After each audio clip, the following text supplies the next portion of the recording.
ito po yung na sinubmit niyo po sa amin. Board of Investments po? Opo. Ano po?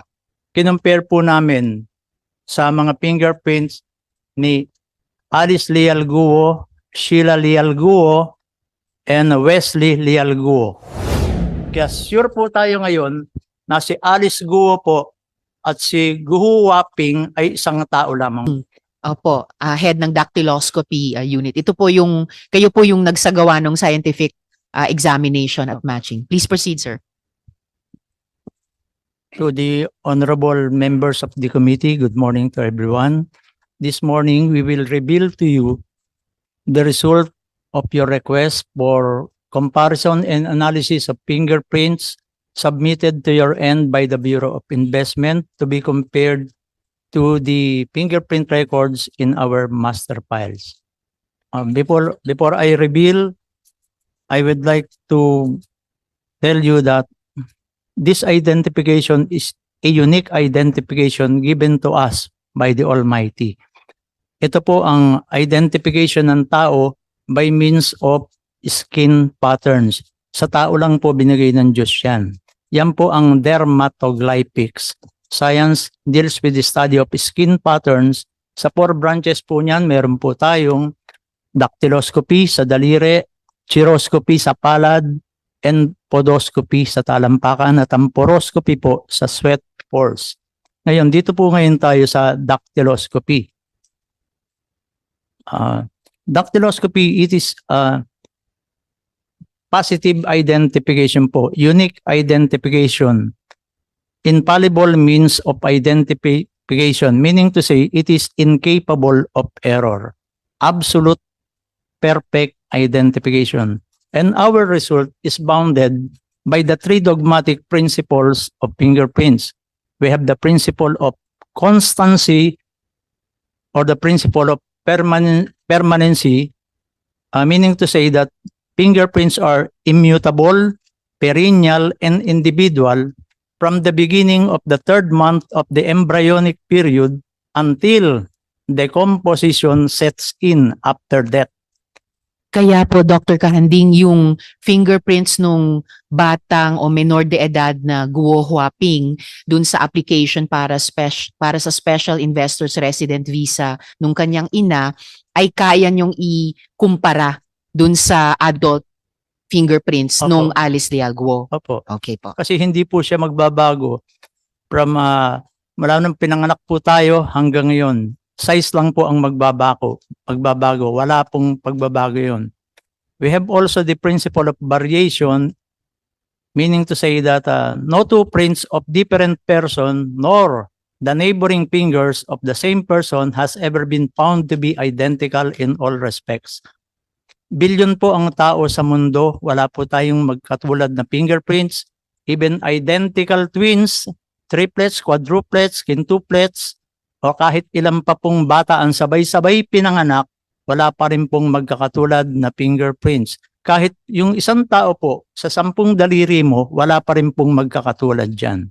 Kaya yan po ang unique identification natin. And we have also the principle of infallibility, means that man's fingerprint cannot be forged. You can alter your signature, your handwriting, you can forge your handwriting, but you cannot forge your fingerprints. Katunayan po, ang China po, ang isa sa pioneer ng fingerprint identification, yung kay ano po, Emperor Tenzin of China, 246 BC, siya po ang nag-introduce ng fingerprint. Ginagamit po yan in signing of contracts, documents, signature. Yan po ang best signature na hindi mapo-forge. Kaya po sa findings namin, we are 100% sure na tama po at tinatanggap po ang findings ng NBI ever since sa lahat po ng court dito po. Okay, I will present to you first.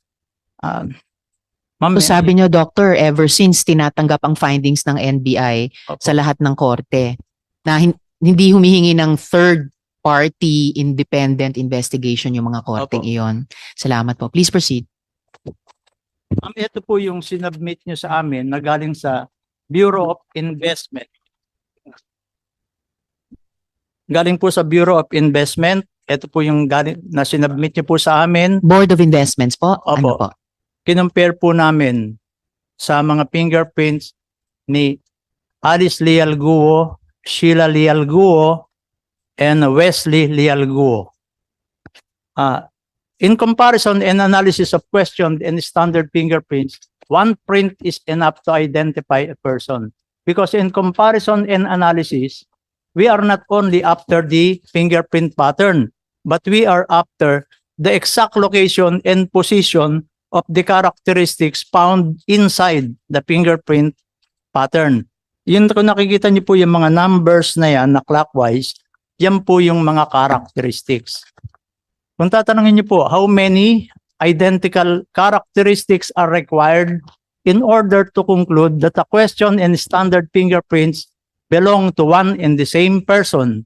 Dito po sa Pilipinas, ang ginagamit po natin, 10 identical ridge characteristics. Ang sinusundan po natin, yung People versus Marciano Medina, the first case in the Philippines wherein fingerprint was used as evidence and accepted in court. Apo. Ito po ang Kailan enlarged po yung photograph. kasong iyon, Doctor? Po, Kailan po yung kasong iyon ng Mariano 1932 Medina? po. So almost 100 years ago. Opo. Salamat Nasa po. Philippine reports po siya. Ito po ang enlarged photograph ng fingerprint ni Wesley Go. Ni Wesley po, Wesley Leal Go. Kinumpare po natin, ito po yung galing sa Board of Investment na pinadala niyo po sa opisina namin. Nag-match po siya dito sa fingerprint namin sa master files. Nakakuha po kami ng 17 identical characteristics. Kaya sigurado po tayo, 7 than 10. Sorry po. Yes, hindi lamang 10, 17. Opo. Tuloy Dito po. po sa fingerprint naman ni Alice Guo, nag-match din po yung isa na sinubmit nyo from the Bureau of Investment.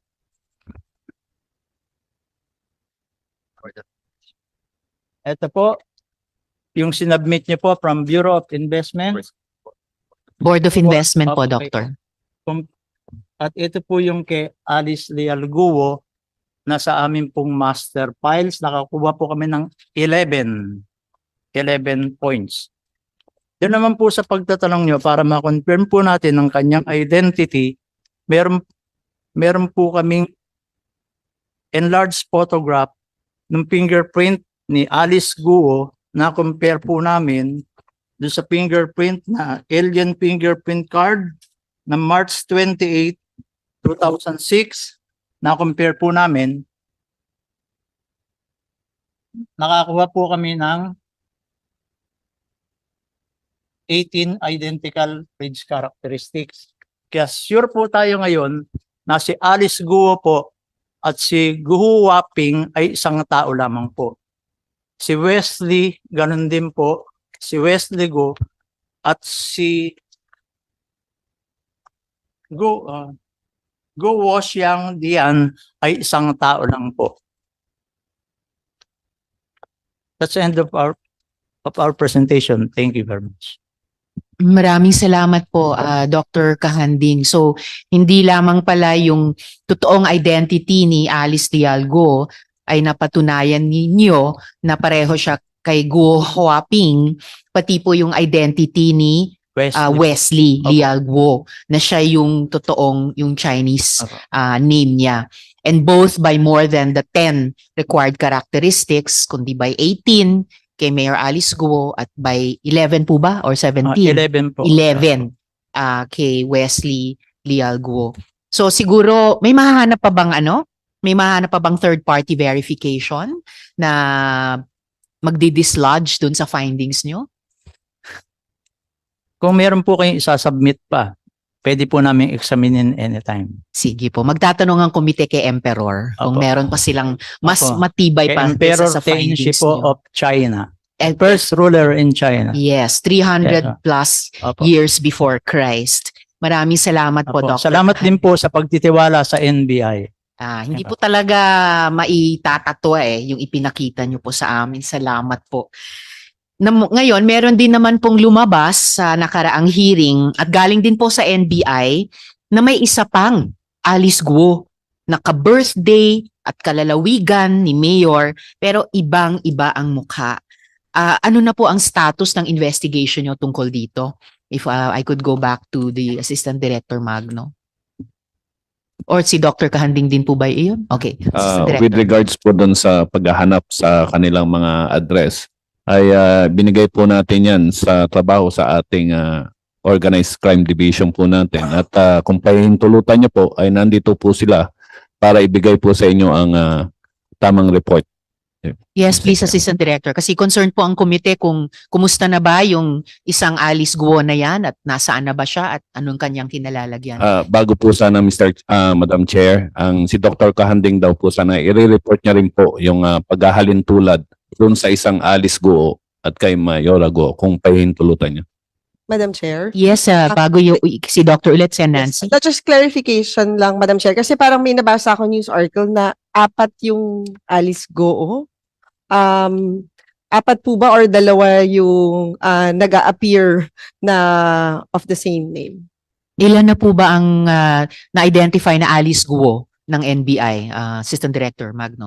Madam Chair, meron po kasing lumabas na the third Alice Guo. Ito po ay ang binigay na report ng aming director. Ang ibig niya lang pong sabihin ay isinalin tulad niya po na ang isang Alice Guo ay yung Mayora Guo at yung pangalang Alice Guo at yung sumunod po ay yung pong nahanap namin sa aming files na isang Alice Guo na may kakaibang larawan po sa kanyang certificate, Your Honor. So, dalawa lang po. Dalawa lang po. Thank you, Madam Chair. Salamat, Sen. Nancy. So, Dr. Kahanding, yung presentation nyo sa pagkumpara nyo ng fingerprints ni Alice Guo o Guo Huaping at yung isa pang Alice Guo na nasa NBI files.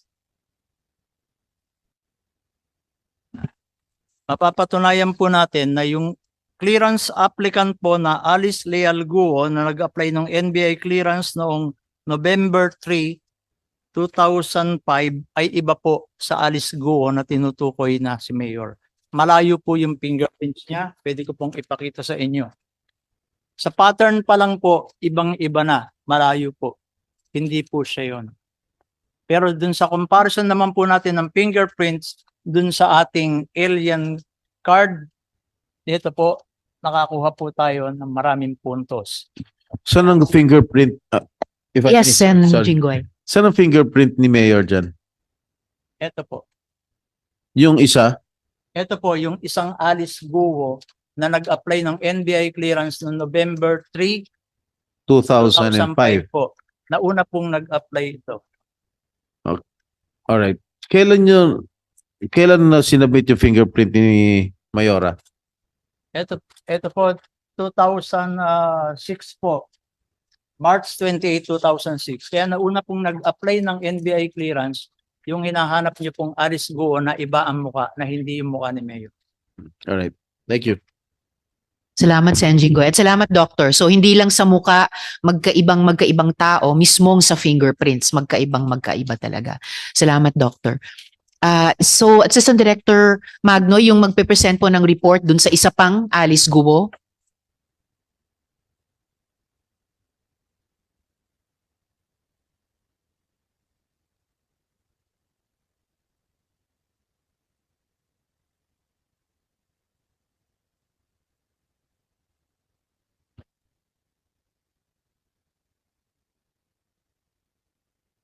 Good morning, Madam Chair. I'm Special Investigator Edgardo Cada.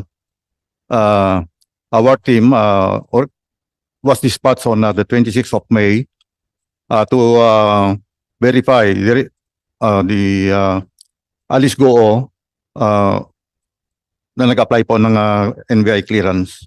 And then based on the open source, the only Kalanchawa Street appearing on the internet is located in Project 4.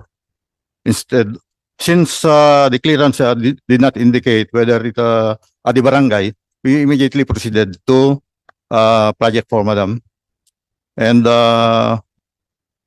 we found out that the actual resident of 138 Kalanchaw Street is are spouses Perry and Josefina Publico. And they claim that they lived there for about 60 years. 60 years po. Yes po. So way before yung 2005 They are application date. resident of that place for about 60 years.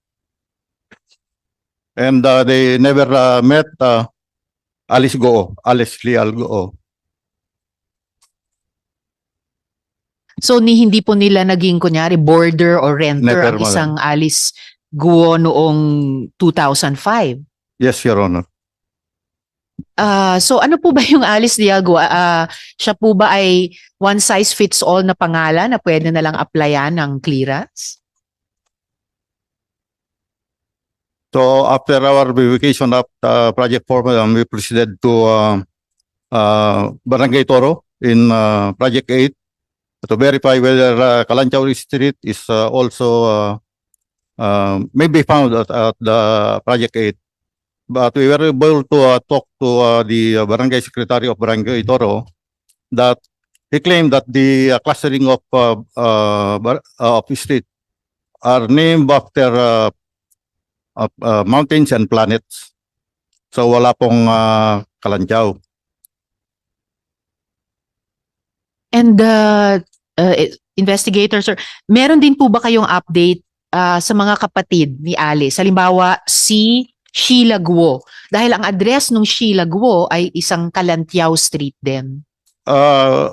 Nag-try din po kami, madam, pero based on the certification issued by the several barangay chairmans, ma'am, barangay chairman of Baisa, this is also on Project 8, barangay chairman of Barangay Toro, and barangay chairman of Sangangdaan, there appears no Alice Goo, Wesley Go, Amelito Go, and Amelia Leal, ma'am. So far dun sa misteryosong paggamit ng pangalang Alice Dialgo, paggamit ng address na Kalantiao, may nabubuo bang teorya ang NBI kung meron bang parang sabi nga din ni Sen. Nancy kanina, nakapark ng mga pangalan o nakapark ng mga address na ina-access ng mga nag-a-apply para sa clearances under false pretenses? So that the applicant secured NBI clearance to mislead to mislead anybody, ma'am. Madam Chair, if I may. Yes, Enjingoy. Mr. Kawada, bago mag-apply yung isang tao ng NBI clearance, ano hinihingi ninyo? Either they will submit two identification card cert and birth certificate. Wala kayong hiningi ni barangay certificate na nakatira siya rin sa... Any Pagkakalan ng government barangay? issued ID, sir. Ah? Government issued ID, Okay, Your Honor. base sa mga sinasabi mo, tila mo kang wala na yata tayong pag-asa na makita yung isang Alice Lealgo. We are Tama po ba? still doing our best, sir, to locate these personalities. So kung hindi ba kayo humingi ng tulong sa iba't ibang halimbawa yung ating Philippine National Police, hindi ba kayo humingi ng assistance para tulungan kayo? We seek assistance from other agencies, sir, like LTO. So do you think mahanap nyo itong isang Alice Go? Yes, sir. Do you think so? Yes, sir. Can you give us a timetable? No. There are also other teams locating these personalities, sir. Like So our You can give an assurance before this committee that you can find her. You can locate her. The other Alice Go. Assistant Director Magno. Mr. Chair. Madam Chair. Opo, sinusubukan po nating hanapin hanggang ngayon ang itong mga tauhan po na to, no? Ngayon po, with your indulgence, Madam Chair, mayroon pa po kasi kaming nakita sa ating records na lumalabas na ang si Sheila, si Wesley, at si Alice Goo ay sabay-sabay pong nag-apply ng NBI clearance. Ito po ay nakapetsa nung nakapetsa po ito nung 2021. Sabay-sabay po sila nag-apply. At meron po rin tayong nahanap na isa pa pong NBI clearance, no, sa aming files na nagngangalan din pong Sheila Guo Ilial. Subalit sa ating pagkukumpara ay lumalabas po na iba rin ang larawan nito kaysa doon po sa Sheila Guo na sinasabing kapatid. At ito po ay kasabay din nung application nung nauna pong Alice Guo na may petsang November 3, 2006. Para po sa katanungan ni Madam Chair. Yes, Mr. Senator. Hindi, may balik ko lang yung tanong ko rito kay Mr. Kawada. So can you give an assurance before this committee that you can locate her in due time? Kasi sinamo yun. You're confident kanina with your answer that you can locate her. Sa mic po, Special Investigator. We will try our very best, sir, to locate. Dahil palagay ko siya na lang yung missing link dito sa investigasyon na ito. Yes. All right. Thank you. Madam Salamat, Chair. Senjing Go. Yes, and Madam Chair, hindi. Noong nag-apply ho ba yung isang Alice Guo noong 2005, was she issued the NBI clearance? Meron po. And Madam Chair. nung nag-apply naman ho si Mayor Alice noong 2021, was she issued the NBI clearance? Meron din po. Madam Chair. So hindi ho nag-appear dun sa database nyo na nung 2005 may isa pang Alice Guo. Ang nangyari po kasi ay noong 2005 ay iba pa po ang sistema natin noon. Manual po ito. Ito pong mga since 2015 po ay dito po tayo nag-umpisa na magkaroon ng automated application po ng mga NBI clearances. Pagdating naman po dun sa tanong niyo, ma'am, ay hindi po ba nag-alarm na merong same name, no? Usually po, ang mag-a-alarma lang po sa ating sistema ay sa ating criminal history system. Ibig sabihin po, kung kayo po ay nakasuhan, ay doon pa lang po lalabas yung pangalan nyo na kayo po ay may kaso. Pero kung wala naman po kayong kaso, nagkakaroon po, katulad ng nung nangyari na ito, na parehas ang pangalan, pero lumalabas na parang magkaibang tao at magkaiba rin ng fingerprints. Dito lang po natin na-check nung na-retrieve po natin ang ating mga files, Madam Chair. Madam Chair, in light of this discovery, I think baka kailangan gumamit yung NBI ng technology wherein kahit yung data was acquired before 2015, masasama pa din dun sa sistema nila because apparently hindi na-alert ka agad nung nag-apply ng 2021 kasi merong data in possession ng NBI na hindi nyo nasama dun sa system nyo. So, Madam Chair, maybe as part of your committee report, the committee can propose kung paano mabibigyan ng solusyon because I would assume na marami pang cases, marami pang data ang NBI before 2015 na baka nagagamit na ngayon as for them to get an NBI clearance at alam nila na hindi sila mag-a-alert kasi nga alam nila na yung data ng NBI hanggang 2015 lamang. Thank you, Madam Chair. Thank you, Sen. Nancy. Very well taken.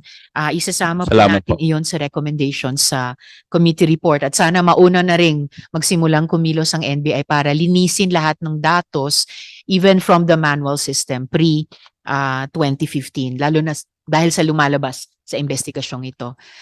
Madam Chair, if Yes. I may.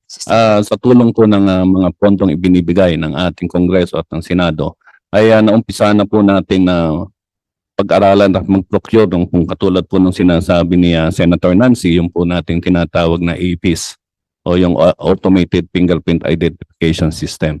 Ito po ay kung once na nandyan po, i-integrate po natin ang ating datas na mula pa po noong 1930s ay meron na po tayong datas ng mga fingerprints, no?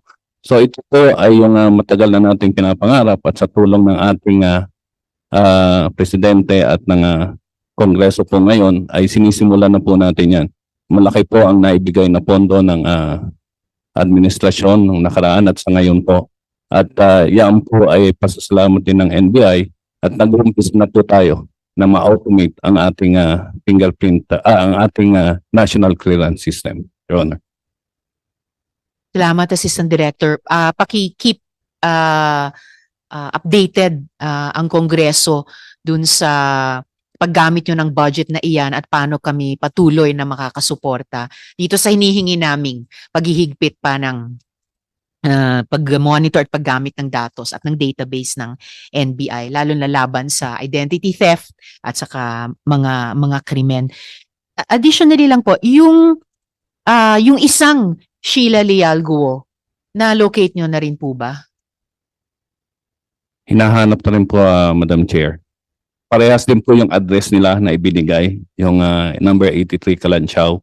So, katulad po nung naunang report ay non-existent sila doon sa lugar na yon. So, hinahanap po natin sa pamamagitan pa ng ibang pamamaraan po. At dahil lumalabas na parehong kaso dun sa Alice Leal Guo, Sheila Leal Guo, na merong iba pang mga individual na may ganung pangalan, meron din ba kayong ang NBI na suspetsya na pati yung Wesley Leal Guo ay merong isa pang Wesley Leal Guo na maaring ganun din ang address sa Kalantiao Street? Sa kanila pong application, yung bago po, no, bamban na po yung pero chinecheck po namin ngayon yung database. So far po kasi yung Sheila pa lang po yung nakuha namin. Yung Wesley po, hinahanap pa po namin.